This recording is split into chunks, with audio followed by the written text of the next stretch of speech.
Now, I strongly believe that Raila Odinga and Azimio orchestrated a plan to counterfeit, to forge, or to fake the recent abduction of the former Mungiki leader, Maina Njenga. That plan completely failed, and I want to explain to you into details, but first of all, let us have a look at the events that took place. First of all, Maina Njenga's brother by the name Joroge and his lawyer by the name Ndengwa Jiru claimed that Maina Njenga had been abducted on Saturday night at around 10 p.m.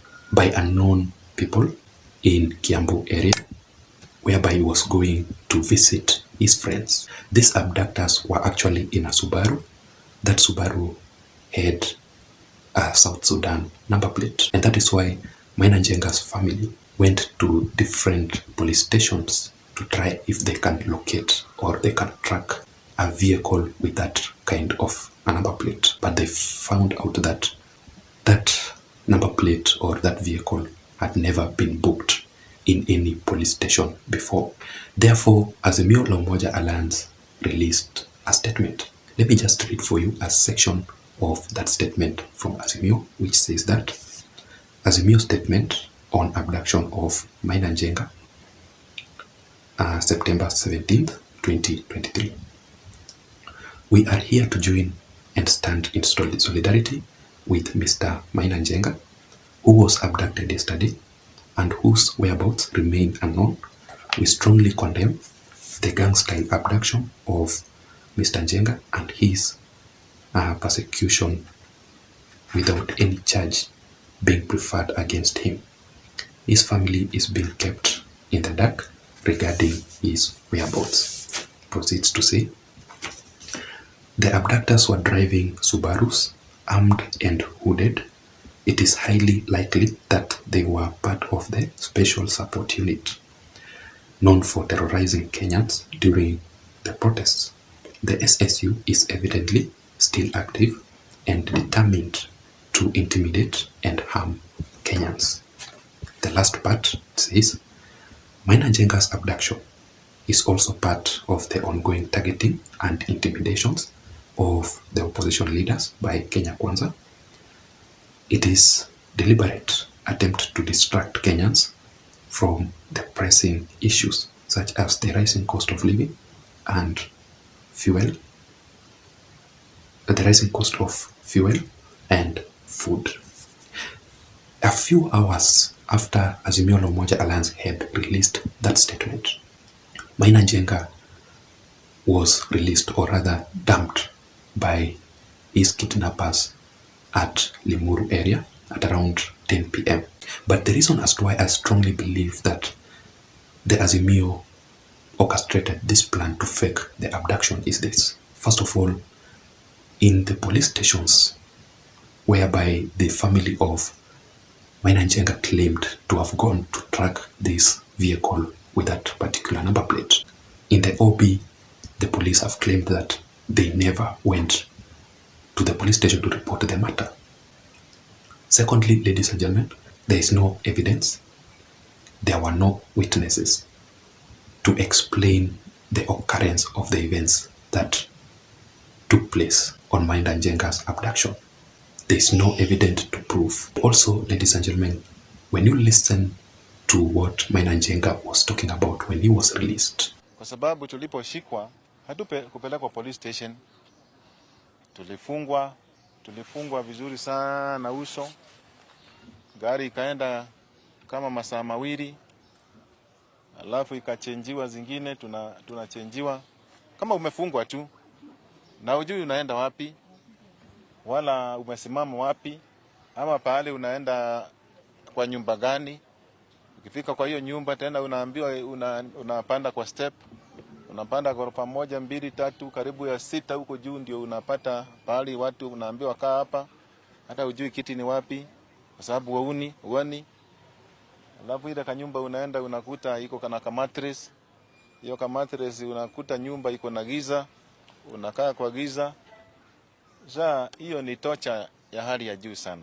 Why would William Ruto get interested in Raila Odinga's politics such that he will plan to abduct somebody like Maina Njenga to ask him about his political position? Why would William Ruto do such kind of a thing? So you can clearly tell that this is actually fake. But the main question here is, which is very, very important, why would Raila Odinga and Azimio orchestrate such kind of a plan? What was their main political mission? What was their main political objective? That is what I want to explain to you in details on this particular video here. But before that, just in case you're here for the first time, or maybe you are currently watching up to this point yet you haven't subscribed, I'm just requesting you to please take a second or two and click to the subscribe button. You can also give this video a thumbs up so that YouTube can automatically recommend this platform, this video, to reach out to others. To my returning subscribers, to my loyal viewers, I also want to appreciate you for your continued support. Without that support, this channel cannot be where it is currently, and that is why I don't take your support for granted.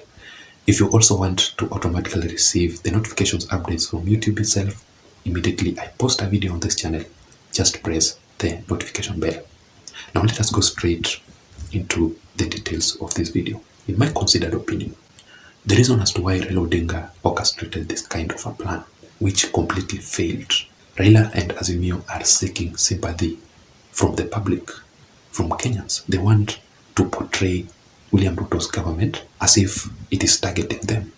That is why in Azimio La Umoja Alliance statement that they released, they are talking about the government plan to intimidate the opposition leaders.